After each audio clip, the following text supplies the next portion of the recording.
top 5 des minerais qui vont avoir les grandes pressions. Si on va par exemple sur le scénario zéro d'émissions de gaz à effet de serre, selon les accords sur le climat, et qui vont intégrer bien entendu la mobilité électrique, l'industrie 4.0.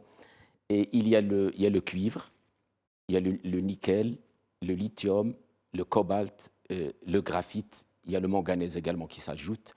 Donc vraiment, ce sont le cuivre aussi. Oui, oui. Alors le cuivre, il va jouer un double rôle. D'abord, c'est un minerai, on dit c'est un minerai système, dans la mesure où il intervient dans tous les réseaux électriques. Quand vous avez de l'urbanisation, vous allez avoir besoin de cuivre.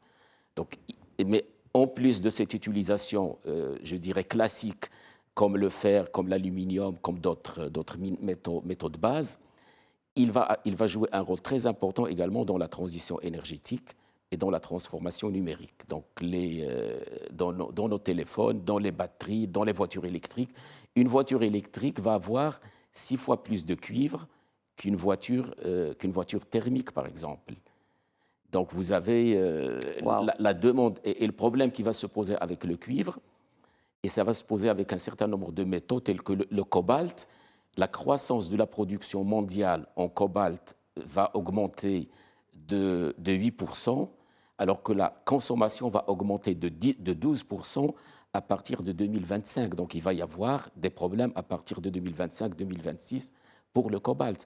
La même chose pour le cuivre. Il y a vraiment une quantité de cuivre autour de 10 millions de tonnes de cuivre dont on aura besoin d'ici la fin de la décennie.